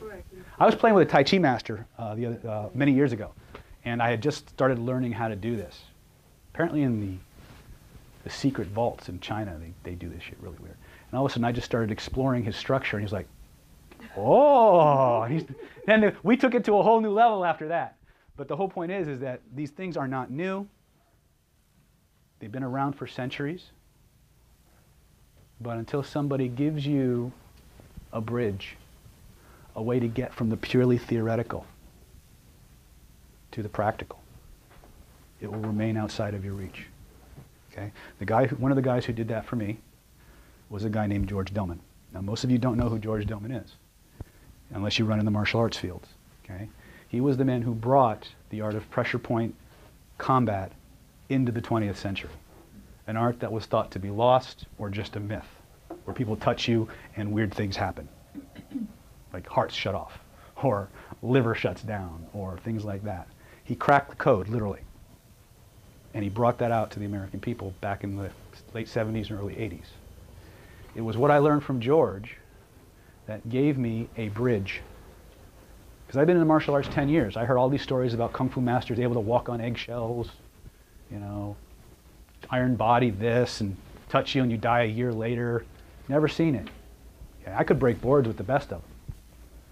It wasn't until George came along and taught me the other part.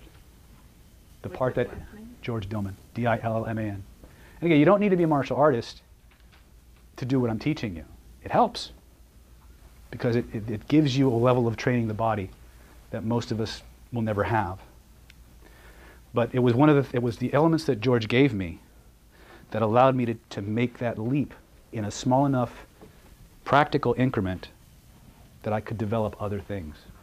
And that's my goal here with things like this, is to give you a thin enough slice that you can make the leap to the next level without seeing this huge divide. If I were to tell you, if I had somebody that I could have people punch at me, do this, and they'll punch around me, or have people kick at me and point to the ground and they'll fall to their knees, you would say, horse shit, unless you've been to some of my advanced trainings, or I actually have people do that. If I were to sit here in front of you and say, I'm going to take control of your body, and there's not, and it's going to be weird. Most of you, until you see me do it with Holly, would say, horse shit. Horse shit being a technical term, right? which is the secret hypnotic influence techniques used on horses. Anyway, so let's start playing with a more fundamental side of energetics. We're going to learn to feel our own energy. That make sense?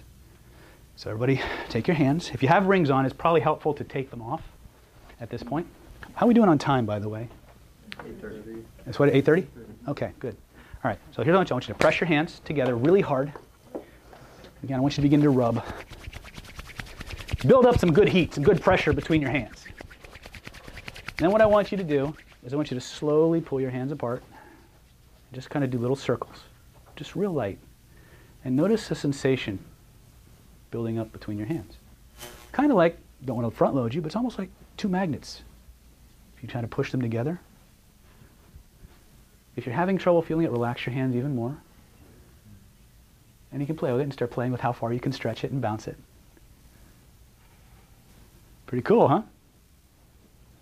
Now, the more tension you have in your fingers, the more you tend to block the feeling. So the more relaxed you can make your hands, the better off. Now, if you want to build it up a little more, you can use little spirals. Spirals are how the energy moves in our body. So you can literally make little spiral signs. Ooh, Cindy's having a ball over here. All right? So you can feel that. It's almost like a pressure.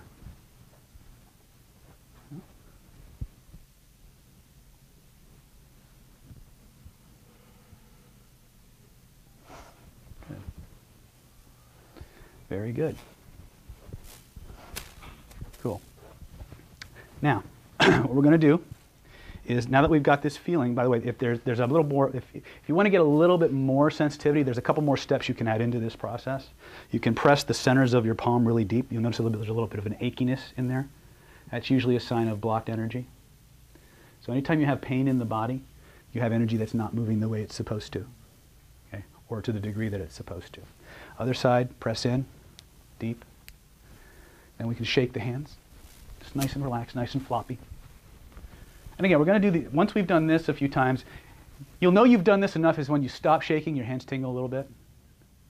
And then bring back to the pressure aspect of it and do the rub again.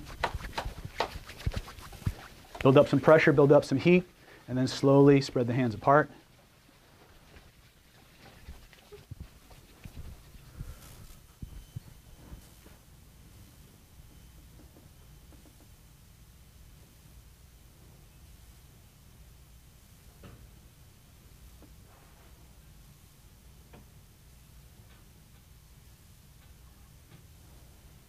Very nice. Very nice. Very good. Okay, everybody stand up. Now what I want you to do is you can feel the energy coming from your hands. Now all I want you to do is I want you to turn your palms over and feel the energy pushing up from the earth.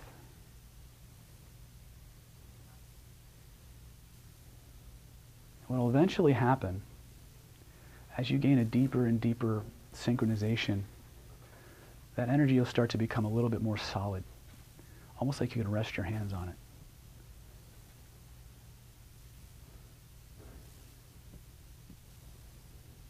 There you go. So what you're feeling now is your energy interacting with the energy of the earth coming up from the core. That's right. And when you know you've got that pretty well, come back to pointing your hands at one another. Good. Let the energy circulate from your right palm to your left palm, moving through your arms, through your shoulders, in one big circle, from right to left. Now some of you may notice your body moving involuntarily as your energy circulates. Some of you may just feel it moving inside. That's okay.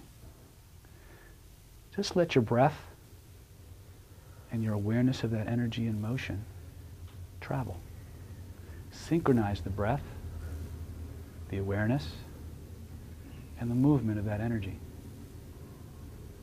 And then what I want you to do, when you know you've got that synchronization, is I want you to allow your awareness to begin to travel to various parts of your body. Maybe you can move it down into your heart. And as you breathe, imagine your consciousness, your awareness is in your heart, and you're breathing from your heart, from that point of consciousness in your heart. And I want you to only focus on the inhale. So as you breathe in, the energy floods into your system. As you exhale, the energy just disseminates to every part of you. Some advanced Qigong styles have you breathe in through the yin meridians and exhale through the yang meridians. Some systems have you breathe in through each of the different chakra points. Here's the axiom that you want to remember. Where the mind goes, energy flows. Okay? Very nice. Allow that awareness. Now I want you to take one hand, put your left hand out. I want you to take your right hand and just feel the energy. Just run it along your arm. Notice the sensations in your palm. Notice the sensations in your other arm as you move through that field. Just like that. One of the things I rarely tell people when I'm doing the interventions that you see me do is that as I'm interacting with the body on this level as well, it's unspoken, because most of the time when I'm teaching, I'm not teaching energetics. But it very much powers a lot of the work that I do. So the first thing we want to begin to do is to begin to become aware of this level of sensitivity. Become aware of this level of information. Grossly at first. In other words, just understanding that it's even there is a big step for many of us.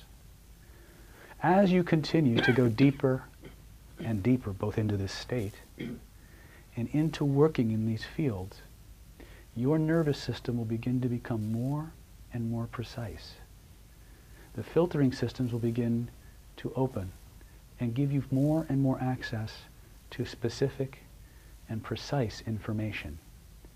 Information that you can use to make powerful changes on multiple levels or all the levels at the same time. It really depends on how you're going to work with it. Okay? A couple more things we're going to do is I want you to take your right hand, if you're right-handed. If you're left-handed, use your left hand. Put your left hand out, palm up, use your index finger, or your index finger or your pointer finger, either one is fine. And I want you to imagine that you can, a stream of energy just flowing gently out of that finger and into the palm of the opposite hand. And you may notice that the sensation here is a little bit different. And then when you know you've got that, see how far apart you can make those hands and keep the focus.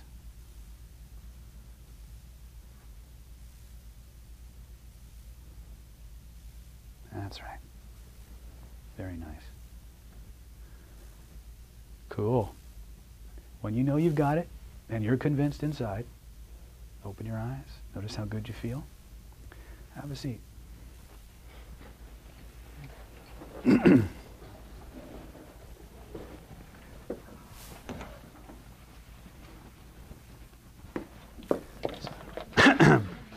It's all right. You guys having fun with this? Cool. All right. So now what's going to happen is we're going to start energy healing 101. Although that we've been doing the whole thing, this whole place, we're going to get a little bit more fundamental. We're going to start working with what we call health rays. Around the human body, think of the human body as really kind of like layers of an onion. Depending on which school of metaphysics you pull from, the auric field can have 7 layers, 12 layers, infinite layers. Bottom line is, if you can name and describe it, you can create it. You can isolate that aspect of the entire system. It's that robust. For our purposes, we want to make things simple. you basically have three bodies. You have the physical body, the astral or emotional body, aka the etheric body, and the causal body or the mental body.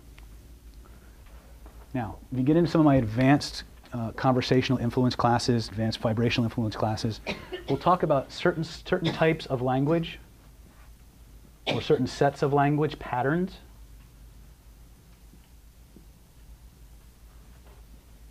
that actually target phenomena in one of these three layers. Erickson, the guy who created conversational hypnosis as we understand it, Erickson didn't realize, at least consciously, that certain aspects of speech originate or relate directly to the mental body, the emotional body, and the physical body. That was something that I kind of discovered on my own as I was going deeper into Hermetic studies, which can get very deep. So it's very easy to get lost and overwhelmed in that stuff. But what I want to do now is also from the body emanate in multiple directions these little fibers or little threads of energy. They're kind of like filaments, membranes. They kind of filter things out. They kind of, like cilia, you know, and that line your mucal tract or whatever. And they can get tangled and they can get clogged and things like that. So the first thing we're going to do is we're going to start working in the person's grid on a very primal, fundamental level. Jerry, can I use you? Yeah. Would it be okay? Is it okay for you to be on camera? Yeah. Okay. Is it okay for everybody I've had up here to be on camera? Okay. Because otherwise I have to take the change back. Okay. So come on here, sweetie. Okay. So what we're going to do now is we're going to spread out to do this. We're going to partner up. And the first thing I want to do is I want to begin to work with and isolate the different layers of her. See, we all think that our body starts here. And then we have the etheric body, and then we have the causal body, and whatever other bodies that we add into the mix. Okay? And they'll use things like Kirlian photography as proof that that's true. They'll say, if I take a leaf and I cut a section out of the leaf and then take a picture of it with Kirlian photography. Everybody knows what I'm saying when I say Kirlian photography? Yeah. And I look at that picture, the physical piece that I cut out will be missing, but the outline of the entire leaf will be there. Well, and then they say, well, that's proof that the body generates an energy field. Well, wait a minute. If I removed the piece and the field is still there, then what generates what? Isn't it more likely that the field is actually generating the body? Chinese medicine, Chinese Qigong tells us this is true. In a book called The Body Electric by Dr. Robert Becker, if you want to research this, he did a lot of work on using electricity to regenerate cells. He discovered that when you took a salamander, baby salamander, and you studied it under certain instruments, embryotically or whatever, the outline of the adult salamander was already there energetically. It's a template that the physical body follows. The overall principle, anything that manifests physically in Jury's body, started out here. And then eventually became more dense. Not the opposite. This is why many times when somebody has a tumor, you don't have a tumor, you're going to be fine. Okay? You're going to be healthier than ever. Okay? But this is why many times when we go to a physical location in the body where there's a lesion of some kind, we remove the lesion, it comes back. Why? Because now we're back to the whole emotion, energy, body cycle again, aren't we? It doesn't make sense if we think of the body as the generator. But when we start to look at it from the causal body, the etheric or the astral body, to the physical body, we can start to see thought, feeling, lesion, or symptom. The hardest place to change something is in the physical body. When I removed two people's tumors now, actually. One I did personally, one of my students did. Basically what happened was I had gone to China to treat a sick relative who had been diagnosed with terminal cancer. I wasn't going there to treat anybody. I don't even speak the language. My wife is Chinese. I thought she would be doing the treating. No, no, no, no. I get there. I'm all jet lagged. I've got food poisoning because the food in Sichuan is spicy to say the least. And I'm very sensitive energetically anyway, so the first place they take me is a cancer ward. So here I am, and I'm thinking, okay, well, I'm just going to hang back and you know, just watch my wife do her, because I taught my wife how to do energy healing, even though she studied with a master in China, which was why, by the way, if you decide to come into our Reiki programs, you won't learn it the same way you will in a traditional Reiki program, because we found out that the Reiki system that got to this country was incomplete by a lot. In fact, the master attunement symbol that they use is missing a character, and I didn't know that until my wife saw me doing some Reiki stuff one day, saw me working with the master symbol. She goes, "Where's the rest of it?" I'm like, "What?" She goes, "Yeah, my master showed me that stuff when I was growing up in China. There's a character missing." I'm like, "I knew that. So I was just testing you to see if you knew. Can you show me?" And she drew the character. And I was like, interesting. So interestingly, the following month I had a Reiki training coming up. Don't go away, Julie. I'm not going to get back to you. I had a Reiki training come up, one of the first ones I'd done in probably close to 7, 8 years. Because again, I retired from that ship. But because I got back into the martial arts, people found out about my energetic stuff. They wanted to know more. So I decided I'll just break out this new symbol. I won't tell anybody, because they're not. It's the first level class. They're not going to know what the master symbol is anyway. So I had a bunch of guys in there. They couldn't even spell Reiki. These are like some serious good old boys, right? But he had a degree in psychoanalysis and stuff, so, you know. But I used the modified attunement symbol. Actually, it's the original attunement symbol. And halfway through the first initiation, he started drawing Chinese characters, like old classical Chinese characters. He started channeling them. I didn't know what they were. But he started, because after each attunement, I have everybody go out and write down what they experienced during their meditation, because a lot of times you get symbols, you get things that are specific to how you're going to be using the energy. And this guy I started getting these symbols, and Dawn, my wife, looked at him. She goes, "That's the character for East." It was literal Chinese calligraphy in old classic, and things just got weirder after that. I won't get into it, but so, and then again, another rabbit hole I had to go jumping down. So I've got all kinds of cool stuff that we'll get to eventually someday, hopefully. But what we want to do now, getting back to Jury, is we want to start, and I want to just start, I'm going to notice I'm not directly in front of her. My hand is kind of off to the side. We want to sensitize the hand. And I want to begin to slowly, there's the first one. You'll feel a subtle change in the density. And then slowly move. Ooh. And she might actually feel that. Okay, and here's a little bit more. Okay, now they're subtle. It's not, you won't always feel it, but I can feel it change. So now I've got 3 areas that I can work. So that would be, I would be identifying her physical, her emotional, and various layers of her auric field. Okay, as we begin to work, the first thing I want to notice, as I begin to trace the bubbles around her body, I want to notice where there's indentations and bulges. From a health perspective, everything should be very spherical, very egg-shaped. If I have parts that jut out, those are places where there's too much energy. And I want to start to just comb through that area. I can feel it. Okay. Now those of you who know my state control drills for coherence, this is where they come into play. Because once you have coherence, you have much more influence on the system. But all you want to do now is you just want to start to feel the contours of the auric field. She may or may not feel it. It doesn't really matter at this point. Okay?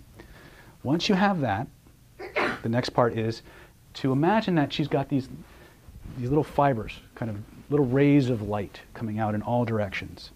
And all I want to do is imagine that my fingers are like, you know, don't think of Wolverine claws, but like big combs. Right? Just extend your fingers magically.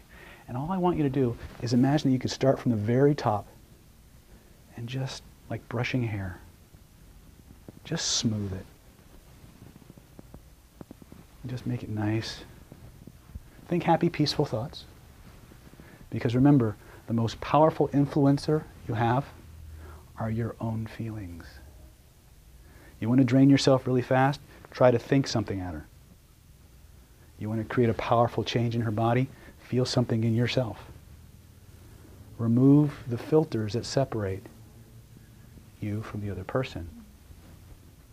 There she goes. It's like, oh. I keep feeling like a cleaning out. Yeah. So this is a very, very good way to begin to rebalance the system. Okay? Once you've done that, I want you to use your imagination, because I don't have enough salt water with me. Well, you can go jump in the ocean. We're only a 10-minute walk. Don't do that. Imagine that there's this big purple flame. Put your hands in it, and imagine all of the schmutz being a technical term, burning up, cleansing, cleaning your hands. Dismiss it. Okay? The secret to a lot of this, everything starts in the imagination, but it doesn't stay there. There's a progression to how you become more fully human in this. It starts with just imagination. If, for instance, come here, just stand here, Jury. If I were teaching Jury how to do things like work with elemental energies, I might have her imagine that she is made out of fire. She's actually a flame. And at first, that flame might only be an imagination. It might be a picture she has, or it might be, depending on how well she uses her nervous system, she may hear it, she may smell it, she may be it. That's the very first level. Then what will happen, and it's different for everyone, the more absorbed she becomes and the more focused on the principle of fire, she'll start to feel a subjective feeling of warmth in her body. Okay? That's level 2.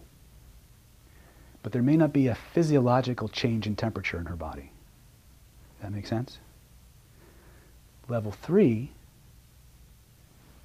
now her body actually becomes physically warmer. If I had a thermometer, you would register a change. It's really hot now. Okay? Level 4, the room would start to heat up. Okay? So those are the progressions. Now each of you are different. You have different talents, different affinities, different stuff that needs to be worked out. So you're all going to go through this cycle differently. But it's okay. Most people go through lives not even realizing there's a cycle. Okay? That in and of itself creates a powerful way of understanding, right? You can come out of that now. How you feel? She's all steady now. Give her a big round of applause. I'm not going to suggest that as I was describing it, I might have been accessing something, right? Because I can't describe what's happening without experiencing it for myself. And if I generate it in me, just look at her. She's, right? So everything starts with you. Everybody runs around all over the globe trying to learn how to control everything outside of them. You're looking in the wrong place. The moment you can do these things inside of you, you've already gained the ability to do them other places. Does that make sense? So what I want you to do is I want you to partner up, spread out, start with finding the different layers of the onion, feel the contours, and if you feel like a depression, a temperature change, or a bulge, ask the person if there's something that happened there. They may or may not know, but you may be surprised at how accurate you are, right? And if you find something that's kind of out of proportion, smooth it down, spread it out, and notice what happens to the person. Now, those of you who are the subjects, the fastest way to get really deep into this is put your tongue on the roof of your mouth, and don't try to feel anything, don't try to sense anything, don't try to guess what they're doing. Just close your eyes and just enjoy the process, right? Because everything that you're doing here is an application, but it's also based on your ability to alter your state. Okay? If you want to really master energetics, you must master trance. Yes? It's a question or a statement. What you did with her was self-hypnosis, because you said you said focus and the level of and the degree of absorption in the task. Was it? It did. To me, it was self-hypnosis. It was trance. It was, you induced trance or she induced the trance? But you induced the trance, I think. But for me, it was just like, oh, that's a trance. How many other people got hot, by the way? Anybody else get hot? Here's my point. If you pick up a book, pretty much any book, but if you want to really deep into this, if you like dense material, get the Initiation into Hermetics by Franz Barden. Cool. If you look at any good book on real magic, the first few chapters will be all on trance work, suggestion, auto-hypnosis. Franz Barden. It's all, if you can't do trance, you can't do anything. Everything we're doing is mediated through a change in your consciousness. If you try to analyze and gauge and measure what you're doing, you split your consciousness, you lose absorption, you lose unity. Okay? Absorption, focus, be playful. Start in the imagination and have fun with it. Seriously. Because that's the fastest way to screw yourself up. Set an arbitrary time frame about how long it should take you. That's horse shit. Okay? You're all here because you were meant to be here. I believe that. Okay? Especially this one. Because I don't do these that often.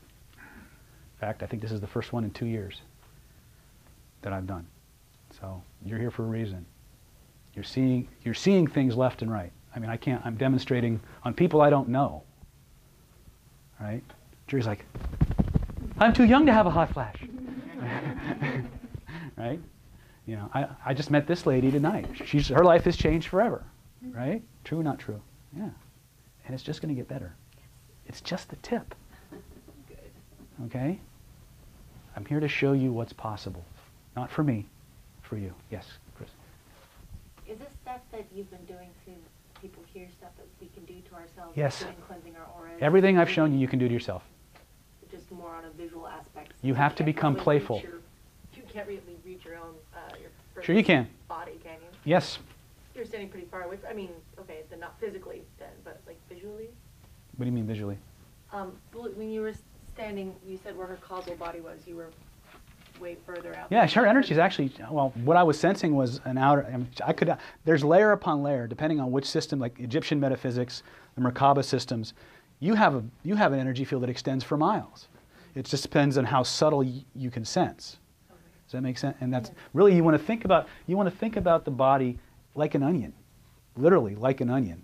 This being the core, but even within that, you have the fascia, you have the tendons and the ligaments, layer within layer within layer. As above, so below. Inside is like the outside. It's called the law of analogy. If you ever don't know how to interpret something or make sense of something or utilize something, just remember that. That which is above mirrors that which is below. The microcosm is in the macrocosm. What you saw me do with Holly out there, where I literally took control of her body, is the exact same thing that we do in hypnosis and NLP. We create connection. We systematically remove the barriers between one part of the mind and another, and we create unity. We create connection. When you're, and Abe will tell you, and anybody else who does hypnosis will tell you, you cannot lead somebody into trance without going there first yourself. That's the key. You can't access different levels of reality without changing how you process reality. So you can self-hypnotize as well. Oh yeah, absolutely. There's nothing I've shown you guys here tonight that you can't do for yourself. It's easier to have somebody do it for you, at least for a while. But yeah, there's nothing here you've learned so far that you can't already take and just go out and start using. Okay? Go play, we'll come back. Let's take 15 minutes for this.